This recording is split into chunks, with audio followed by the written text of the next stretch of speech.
বালুরঘাটের পর এবার হেমতাবাদও একেবারে হেমতাবাদের সভা থেকে বিজেপিকে অল আউট আক্রমণ করলেন মমতা বন্দ্যোপাধ্যায়। রায়গঞ্জে তৃণমূল প্রার্থী কৃষ্ণ কল্যাণীর সমর্থনে হেমতাবাদে নির্বাচনী সভা করেন তৃণমূল সুপ্রিমো। সেই সভা থেকেই ইডি, আইটি সহ সমস্ত কেন্দ্রীয় এজেন্সিকে নিরপেক্ষতা নিয়ে প্রশ্ন তুলেছেন তিনি। শুধু তাই নয়, ইডি এবং আইটিকে বিজেপির ফান্ডিং বক্স বলেও আক্রমণ করেছেন তৃণমূল নেত্রী মমতা বন্দ্যোপাধ্যায়।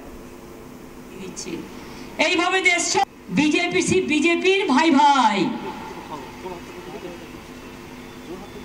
আর ইডি আর ইনকাম ট্যাক্স বিজেপির টাকা তোলার বক্স, মানে ফান্ডিং বক্স। ভয় দেখাচ্ছে, টাকা তুলছে আর টাকাটা নিয়ে বিজেপির ফান্ডে দিয়ে দিচ্ছে। এইভাবে দেশ চলে, সরকার চলে। সত্যি যদি মোদীবাবু আপনি এত জেতার ব্যাপারে কনফিডেন্ট হন, তাহলে কেন আমাদের লোকেদের গ্রেপ্তার করছেন? কেন অরবিন্দকে গ্রেপ্তার করছেন? কেন ট্রাইবাল নেতা হেমন্তকে গ্রেপ্তার করছেন?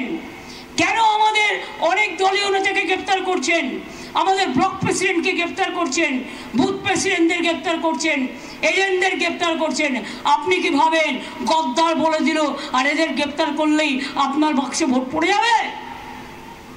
আমাদের কর্মীদের যখন গ্রেপ্তার করে নেবে, বাড়ির মা বোনেরা এজেন্ট হয়ে বসবে। একটাও বিজেপি যাতে ভাজে ভোট দিতে না পারে সেটার লক্ষ্য রাখবে।